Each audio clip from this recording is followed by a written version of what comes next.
নির্বাচন commission SIR শুরু করেছে। এর আগে নোটবন্দিতে আমরা দেখেছি কেবল লাইনে দাঁড়িয়ে 100 জন মানুষ তারা মারা গেলেন, অথচ যে কালো টাকা উদ্ধারের কথা তারা বলেছিল সে কালো টাকা কতটুকু উদ্ধার হয়েছে তা কিন্তু আমরা সরকার জানায়নি, জানানোর প্রয়োজনও বোধ করেনি। এসআইআরও দেখলাম অত্যন্ত অপরিকল্পিত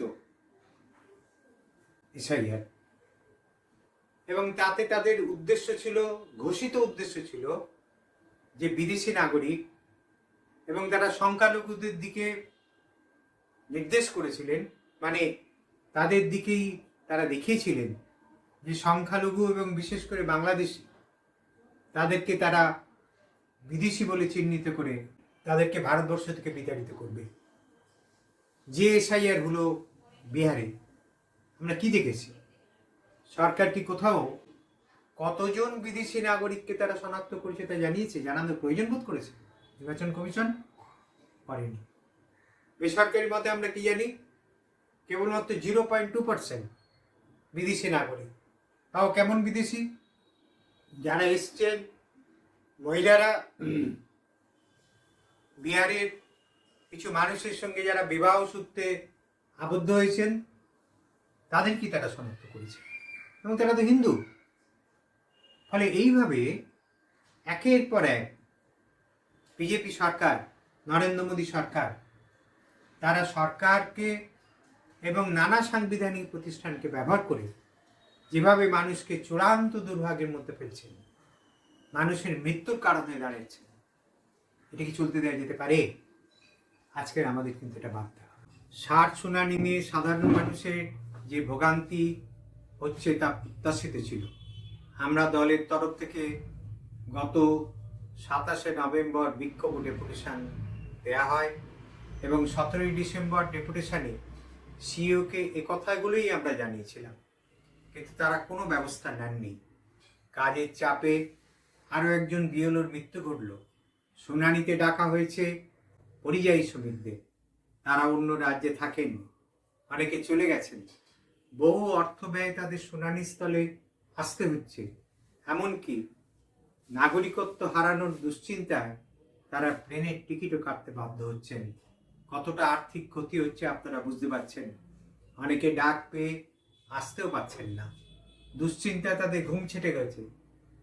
বৃদ্ধ, অসুস্থ, চলৎশক্তিহীন, প্রায় মৃত্যুশয্যায় এমন মানুষকেও অ্যাম্বুলেন্সে করে এনেও এই প্রবল শীতে ঘন্টার পর ঘন্টা অপেক্ষা করাতে হচ্ছে, অথচ তাদের শুনানি কিন্তু বাড়িতে গিয়েই করার কথা ছিল। কোনো জেলা কমিটি জেলা প্রশাসন বলছে যে কমিশনের নির্দেশ তারা পাননি, সেই কারণে সেই ব্যবস্থা করেননি। এমনকি প্রসূতি মহিলাকেও হাজিরা দিতে হচ্ছে। আরও দুর্ভোগ প্রান্তিক স্তরের মানুষদের জন্য, তারা নথির খোঁজে হন্য হয়ে ঘুরে বেড়াচ্ছেন। কোথাও কোনো জেলা প্রশাসন আবার মুখে কিছু কাগজ দেওয়ার কথা বলছেন, যার সঙ্গে নির্বাচন কমিশনের ঘোষিত নথির কোনো সম্পর্ক নেই। ফলে ভোগান্তি তাদের বাড়ছে, দুশ্চিন্তায় মৃত্যু হচ্ছে এমন খবর আমরা পাচ্ছি। হাতান্তরে পড়েছেন মৎস্যজীবীরা, চলে গেছেন গভীর সমুদ্রে মাছ ধরতে কয়েক সপ্তাহের জন্য। আগে তাদের নোটিশ দেওয়া হয়নি, কেমন করে তারা ফিরবেন নির্দিষ্ট সময়ের মধ্যে। প্রযুক্তির ত্রুটির জন্য আমরা দেখছি যে যাদের ম্যাপিং হয়নি, যারা আনম্যাপড রয়ে গেলেন, 2002-এর নথির সঙ্গে যাদের মেলেনি, অথচ তাদেরকে বা তাদের দায়িত্ব কে নেবে? শাসক বিজেপিকে কিন্তু আমরা দেখছি কমিশনের হয়েই সাফাই গাইতে। সিইও পেলেন Y+ ক্যাটাগরির নিরাপত্তা, কিন্তু সাধারণ মানুষ তাদের দুশ্চিন্তা কি দূর করবে তার কিন্তু কোনো নিশ্চিন্ততা নেই। আমরা নির্বাচন কমিশনের কাছে আবারও দাবি করছি, এই অন্যায় এবং বেআইনি যে এসআইআর চালু করা হয়েছে তা অবিলম্বে বন্ধ করা হোক। এবং আমরা জানি না যে মানুষের অর্থের বিনিময়ে একটা কমিশন, যা একটা সাংবিধানিক কমিশন, তা মানুষকে এমন হয়রানি কি করে করতে পারে।